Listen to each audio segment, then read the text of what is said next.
acaso vocês sabem qual a diferença de parada cardíaca e mal súbito? Sabe a diferença? Assista o vídeo até o fim que você vai saber essa diferença e muito mais sobre parada cardíaca e sobre mal súbito. Sou o bombeiro Gesemar e vim aqui para trazer informações para a brigada de incêndio dentro da congregação. Seja bem-vindo e encaminhe esse vídeo para alguém de brigadista para a gente aumentar os nossos conhecimentos. Então vamos lá naquilo que precisamos. Bom, então hoje nós vamos falar de parada cardíaca. Futuramente teremos um outro vídeo falando sobre mal súbito. Parada cardíaca. Uma coisa muito importante que o brigadista tem que saber. Para saber o que é parada cardíaca, vamos fazer um exemplo. Recentemente, uma pessoa muito conhecida, chamada Fausto Silva, ele foi submetido a um transplante de coração. Vamos entender isso melhor. Para que colocamos um coração no peito do Fausto Silva, chamado Faustão, alguém teve que morrer. Como é que é feito isso?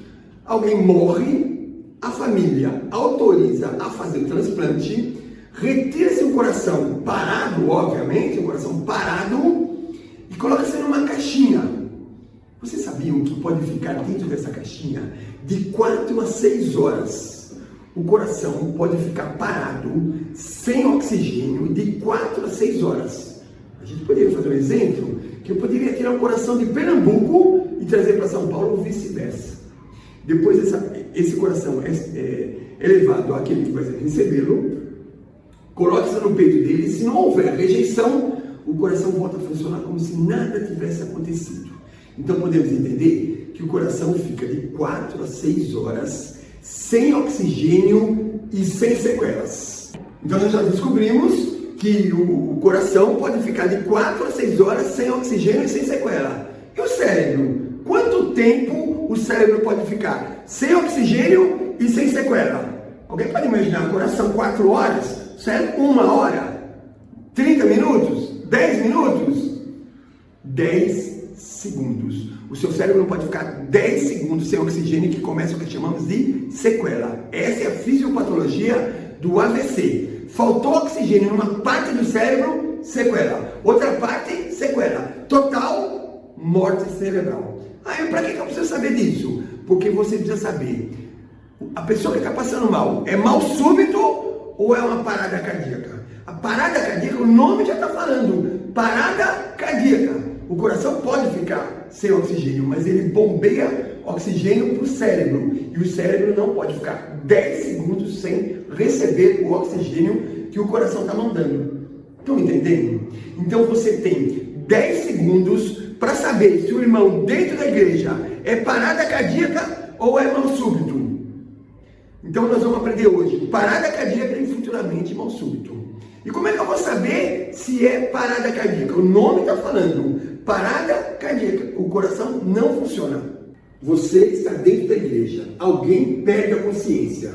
Parada cardíaca ou mal súbito? Nós vamos verificar se ele respira. Por que se ele respira? Porque se ele respira, o coração funciona. Se ele não respira, se não parou, vai parar. Então, eu verifico se ele respira através do abdômen. Está respirando? Está respirando. É mal súbito. Não respira, é parada cardíaca. E essa parada cardíaca, você tem muito pouco tempo para mandar sangue para a cabeça. E como é que eu mando sangue para a cabeça? Fazendo o que nós chamamos de RCP.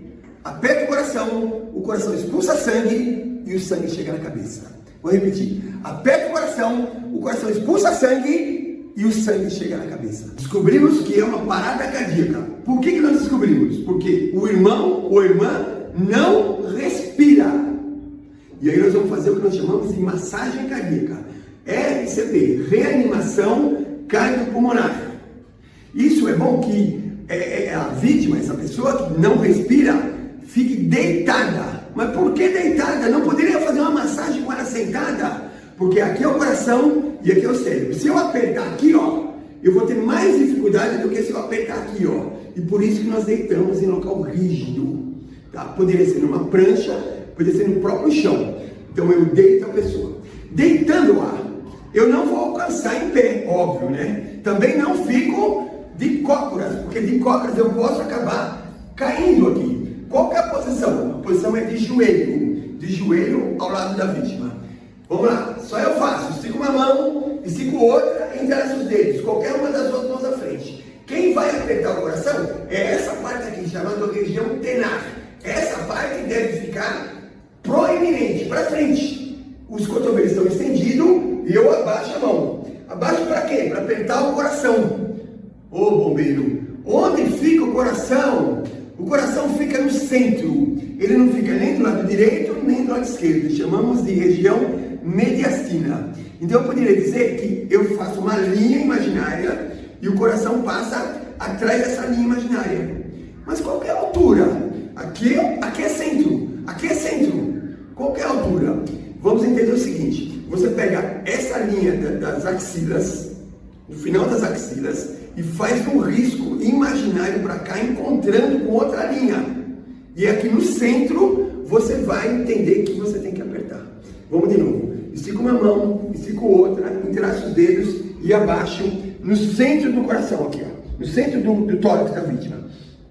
Cotovelo estendidos, e aí tem duas grandezas. Qual a força e qual a velocidade?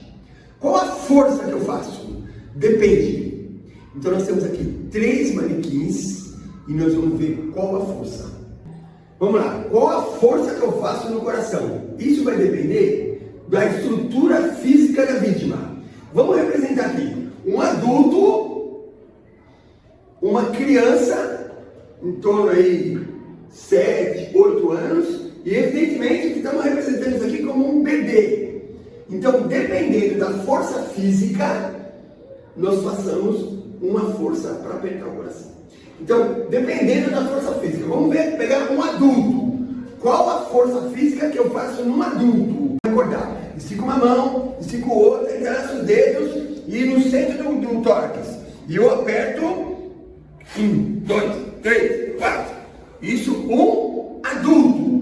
Uma criança eu não posso fazer com a mesma força. Então, didaticamente, façamos apenas com uma mão. Didaticamente. Chegando ao bebê, evidentemente, nós não vamos fazer igual adulto. Tá? Eu vou ficar as duas mãos aqui e fazer. O bebê, didaticamente, façamos apenas com 2 dedos.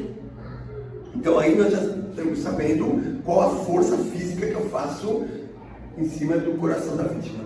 Agora nós vamos entender qual a velocidade. A velocidade é o seguinte, é uma velocidade racional. A velocidade do adulto, a gente poderia fazer assim, 1, 2, 3, 4, 5, 6. Então é uma velocidade boa. Se eu engolir números, eu estou muito rápido. 1, 2, 3, 4, 5, muito rápido. Também, muito devagar também não é certo.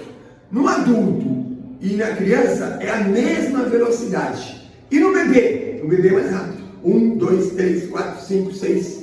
Então nós temos velocidade, nós temos força. A força, o adulto e a criança é diferente. E a velocidade é igual. E do bebê é menos força e mais velocidade. Bom, façamos até quando? Até quando ele voltar a respirar ou até chegar a ajuda. Então, enquanto ele não voltar a respirar, não para de fazer massagem. E se chegar ajuda, chegar um resgate, chegar um SAMU, ou chegar algum médico, alguém mais especializado que esteja dentro do local, dentro da igreja, ele pode continuar. Façamos, você começou, não para mais de fazer parada cardíaca. Ficou claro? E torcendo, pedindo a Deus para que ele volte a respirar. Espero que você tenha gostado. Um treinamento chamado massagem cardíaca. Se você gostou, passe a todos os brigadistas da congregação, que esse é o nosso objetivo. Muito obrigado. Deus abençoe a todos.